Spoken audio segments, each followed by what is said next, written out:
To make a pair of Roman socks, you're going to need to start off your nail binding in a circular, or to be more technically correct, I suppose you would say a spiral pattern. And you begin that by doing an overhand knot, as you see here. Then you're going to want to stabilize that with your left hand and start doing your foundation stitches, which in essence are a bunch of blanket stitches done through that loop that you made.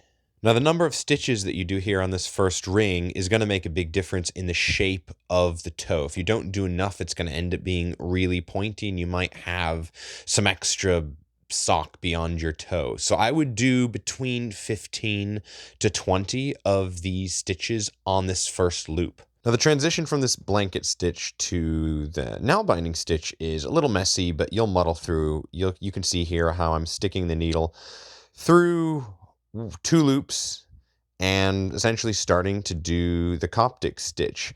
This isn't really a tutorial on coptic stitch, so I won't get into it too much. The important thing is to figure out where you're going to do your expansions and keep that consistent, because Roman socks seem to, from my understanding, to keep their expansions basically in a same line. That each new expansion stitch, which is essentially just an added loop where one normally wouldn't be if you were just doing a straight piece with no expansions or contractions.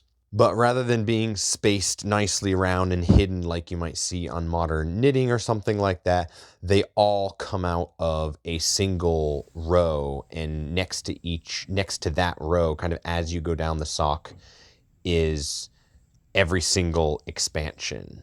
Once you get a few rows into this process, you're going to want to take that first half hitch that you made, that you did all your blanket stitches around, and you're going to want to tighten that up so it's not a big loop making a hole at your toe. So tighten that up, take that tail, tie it off, stick it through, hide it, felt it in, and at that point in time, you just keep working this loop, this piece all the way around, watching your expansions and shaping it as you need for your foot. In terms of pattern, I wasn't working from. I don't know of any ones that necessarily exist.